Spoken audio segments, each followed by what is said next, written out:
Ya, shalom, selamat berjumpa di kontekstual Bible Reading. Hari ini sampai 1 Petrus pasal 5. 1 Petrus pasal 5, aku menasihatkan para penatua di antara kamu, aku sebagai teman penatua dan saksi penderitaan Kristus, yang juga akan mendapat bagian dalam kemuliaan yang akan dinyatakan kelak. Gembalakanlah kawanan domba Allah yang ada padamu, jangan dengan paksa, tetapi dengan sukarela sesuai dengan kehendak Allah, dan jangan karena mau mencari keuntungan, tetapi dengan pengabdian diri. Janganlah kamu berbuat seolah-olah kamu mau memerintah atas mereka yang dipercayakan kepadamu, tetapi hendaklah kamu menjadi teladan bagi kawanan domba itu. Maka kamu apabila Gembala Agung datang, kamu akan menerima mahkota kemuliaan yang tidak dapat layu. Demikian jugalah kamu, hai orang-orang muda, tunduklah kepada orang-orang yang tua, dan kamu semua rendahkanlah dirimu seorang terhadap yang lain, sebab Allah menentang orang yang congkak, tetapi mengasihani orang yang rendah hati. Karena itu rendahkanlah dirimu di bawah tangan Tuhan yang kuat, supaya kamu ditinggikannya pada waktunya. Serahkanlah segala kekhawatiranmu kepadanya, sebab ia yang memelihara kamu. Sadarlah dan berjaga-jagalah. Lawan musuh iblis berjalan keliling sama seperti singa yang mengaum dan mencari orang yang dapat ditelannya. Lawanlah dia dengan iman yang teguh, sebab kamu tahu bahwa semua saudaramu di seluruh dunia menanggung penderitaan yang sama. Dan Allah sumber segala kasih karunia yang telah memanggil kamu dalam Kristus kepada kemuliaannya, yang kekal akan melengkapi, meneguhkan, menguatkan, dan mengokohkan kamu sesudah kamu menderita seketika lamanya. Ialah yang empunya kuasa sampai selama-lamanya. Amin. Dan perantaraan Silvanus yang kuanggap sebagai seorang saudara yang dapat dipercayai, aku menulis dengan singkat kepada kamu untuk menasihati dan meyakinkan kamu bahwa ini adalah kasih karunia yang benar-benar dari Allah. Berdirilah dengan teguh di dalamnya. Salam kepada kamu sekalian dari kawanmu yang terpilih, yang di Babylon, dan juga dari Markus anakku. Berilah salam seorang kepada yang lain dengan cium yang kudus. Damai sejahtera menyertai kamu sekalian yang berada dalam Kristus. Amin. Ya, 1 Petrus kita kembali diingatkan bahwa surat ini punya tujuan supaya mereka yang menjadi pembaca yang ada di perantauan ini taat kepada Yesus Kristus. Dan Petrus memberikan banyak nasihat karena konteksnya mereka sedang dalam penderitaan ya karena mengikut Yesus. Di pasal 4 kemarin kita melihat bagaimana sebagai orang-orang yang percaya menghadapi penderitaan. Di pasal 5 ada nasihat-nasihat Petrus secara praktis, dan nasihat-nasihat ini sangat berguna, dan Petrus tentu mendasari nasihatnya itu dengan pengalaman-pengalaman dia di dalam mengikut Yesus. Orang yang memiliki pengalaman bisa memberikan nasihat yang baik dan yang tepat. Dan kita mesti menghormati orang-orang yang sudah berpengalaman, karena mereka tentu akan mengevaluasi yang tidak baik dan memberikan nasihat-nasihat yang baik. Lebih-lebih Petrus ini murid Yesus, dan kita melihat beberapa kunci di pasal 5. Yang pertama tentang gembalakanlah. Yang kedua ada kunci tentang iblis, ya, kata-kata iblis. Yang ketiga ya tentang merendahkan diri. Ya, kalau kita melihat pengalaman-pengalaman Petrus, kita bisa melihat satu bagian yang penting. Ya, tentang menjadi gembala, kita tahu bahwa di 1 Petrus pasal 5 kita melihat Petrus menasihati para penatua untuk menggembalakan kawanan domba Allah yang ada padamu. Ya, nasihatnya jelas, gembalakanlah kawanan domba Allah yang ada padamu. Caranya jelas, dikatakan jangan dengan paksa, tetapi dengan sukarela, sesuai kehendak Allah. Jangan kamu mencari keuntungan, tetapi pengabdian.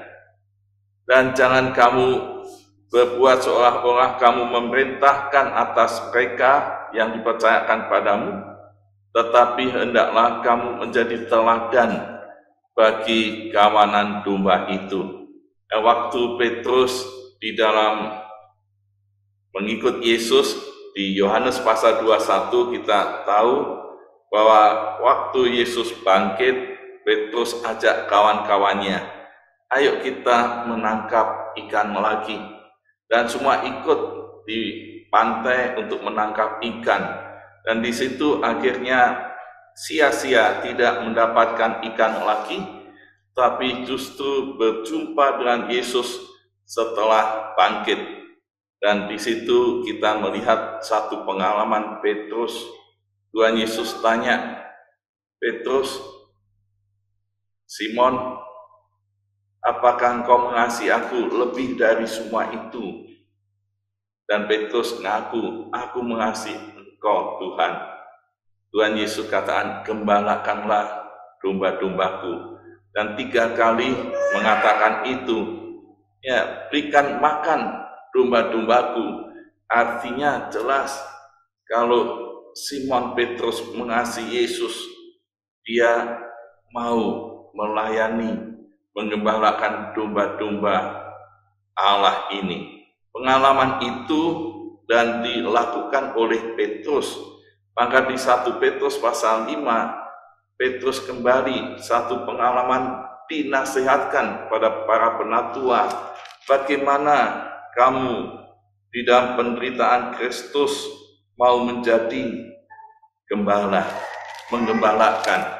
Jadi kalau kita dilihat di sini jelas, yang pertama, kalau menggembalakan domba-domba Allah karena dia mengasihi Yesus. Dan ini tugas yang harus diberikan kepada gembala-gembala dengan cara yang jelas, yaitu sukarela, mereka sesuai kehendak Tuhan, ya, tidak cari keuntungan tapi pengabdian, dan tidak hanya sekedar memerintah tapi keteladanan.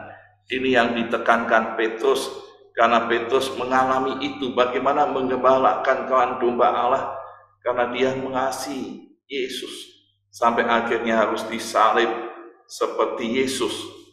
Ini satu teladan yang bagus. Dan di dalam kita melayani Tuhan, seringkali ada 2 istilah yang harus dibedakan. Ini pelayan Kristus atau ini pekerja, pegawai. Ya, sudah, ini jelas. Kalau namanya pegawai, orientasinya hanya uang dan upah. Tetapi sebagai pelayan Kristus, orientasinya adalah domba-domba Allah yang harus dilayani dan dengan pengabdian. Ya, kalau saudara melayani Tuhan, orientasinya hanya upah, duit, ya tentu itu sebagai pegawai. Ya, tapi di dalam gembala kita melihat Petrus menggembalakan kawanan domba Allah karena dia mengasihi. Pengakuan awalnya, aku, ya, mengasihi engkau Tuhan. Ini Petrus pengalaman itu, dan ini dinasihatkan. Lalu pengalaman yang kedua kita lihat, nasihatnya di sini ini jelas. Demikian juga kamu, hei orang-orang muda, hendaklah tunduklah kepada orang-orang yang tua. Kamu semua rendahkan dirimu seorang pada yang lain, sebab Allah menentang orang yang congkak, tapi mengasihi orang yang rendah hati. Karena itu rendahkanlah dirimu di bawah tangan Tuhan yang kuat, supaya kamu ditinggikan pada waktunya. Sudah lihat pengalaman Petrus waktu dia tinggi hati ada di mana? Kita melihat ada di dalam satu percakapan waktu perjamuan malam di Lukas pasal 22, yaitu Tuhan Yesus bertengkar di antara murid-muridnya, yaitu satu ingin di kanan Yesus, satu kiri Yesus.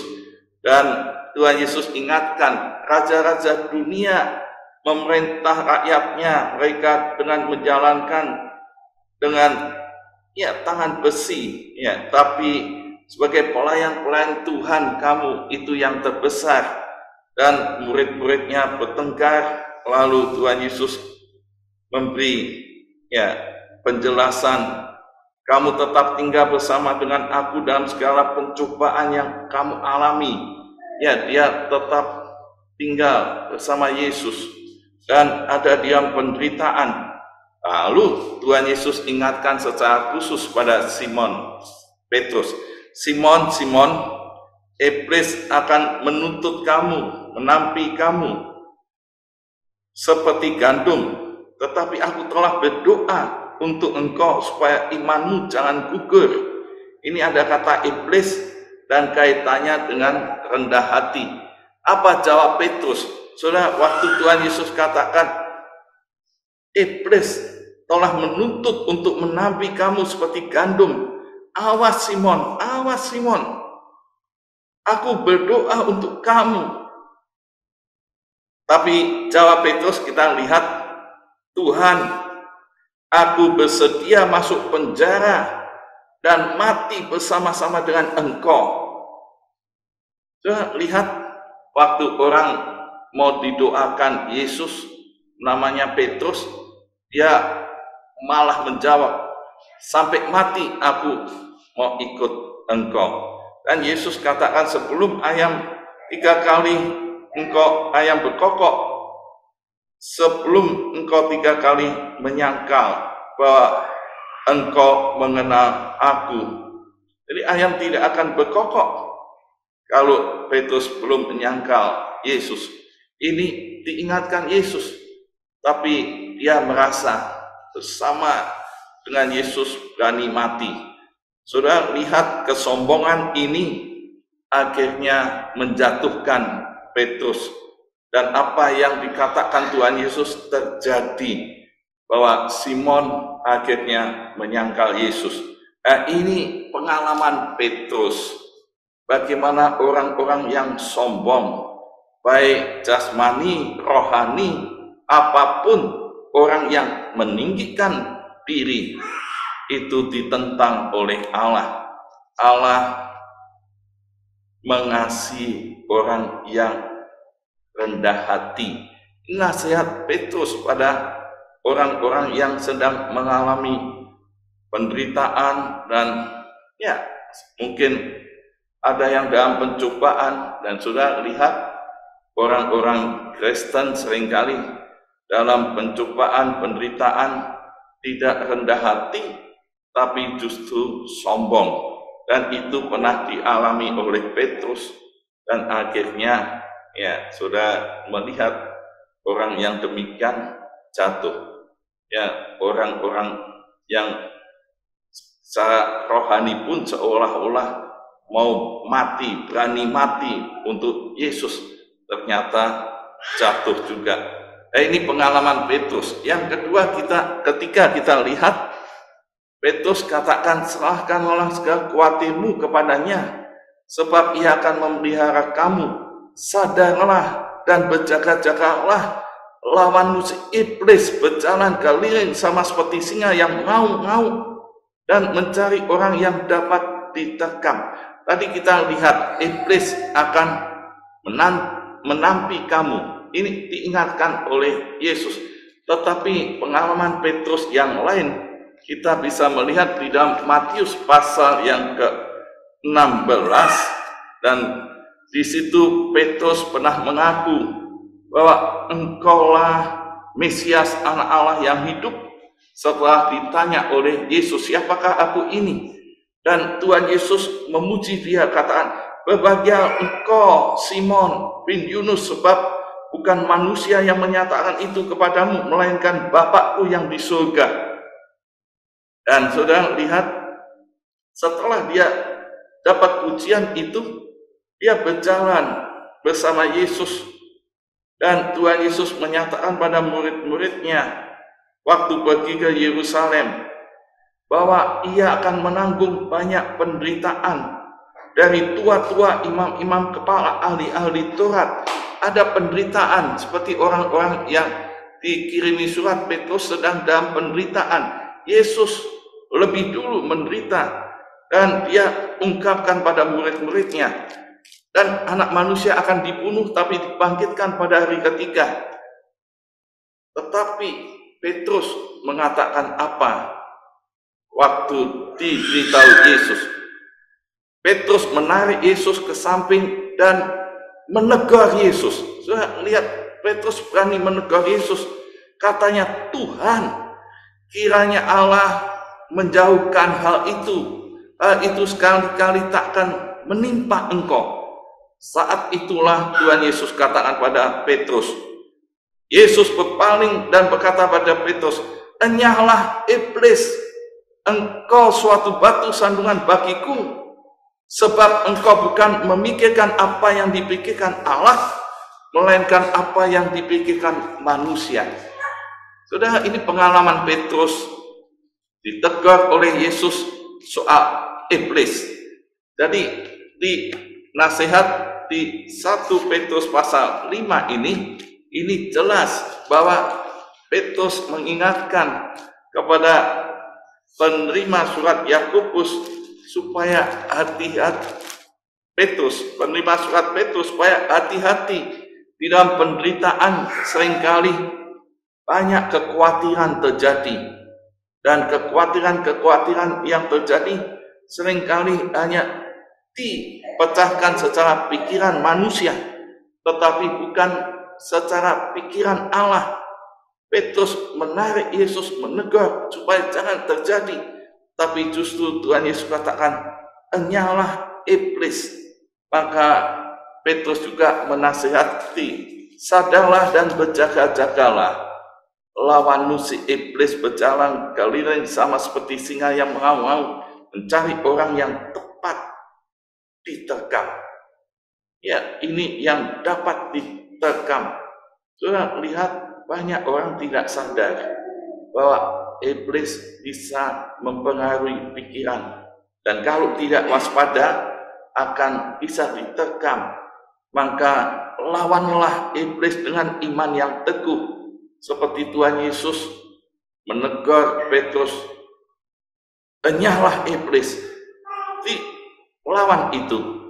Maka ya, selamatlah orang-orang yang bergantung pada Tuhan, mengandalkan Tuhan, dan menyerahkan kekhawatirannya itu kepada Tuhan, supaya kita bukan dengan kekuatan sendiri, bukan dengan kesombongannya, bukan dengan pikirannya sendiri, tapi yang ada bersama Yesus dengan iman yang teguh, maka kita akan selamat menghadapi tantangan-tantangan yang akan terjadi.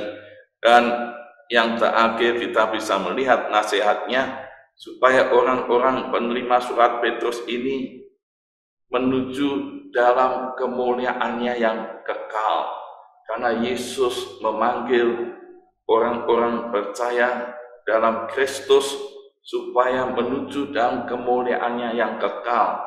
Ini yang perlu terus kita pelihara, karena Tuhan akan melengkapi, meneguhkan, menguatkan, mengokohkan kamu seketika setelah menderita, supaya kita masuk di dalam kemuliaan itu, dan kuasanya di dalam Yesus hanya terjadi.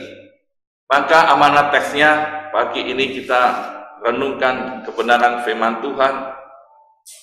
Kehendak Tuhan supaya kita menjadi pelayannya, mengembalakan kawanan domba Allah. Kehendak Allah juga supaya kita rendah hati, bergantung total pada Yesus, dan kita semua menuju kepada kemuliaannya yang kekal. Dan biarlah kita punya komit pagi ini, apakah saya siap menjadi pelayan-pelayan Tuhan, yaitu mengembalakan kawan domba Allah sekarang ini karena mengasihi Yesus.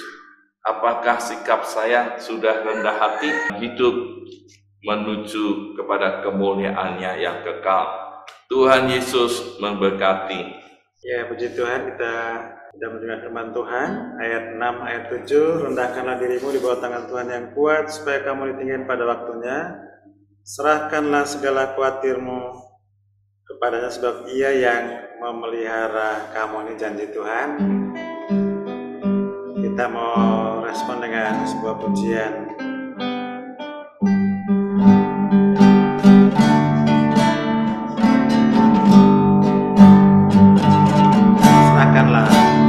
Serahkanlah hidupmu padanya, serahkanlah seluruh persoalan.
kedamaian abadi setiap langkah hidup dan pelayanan kita.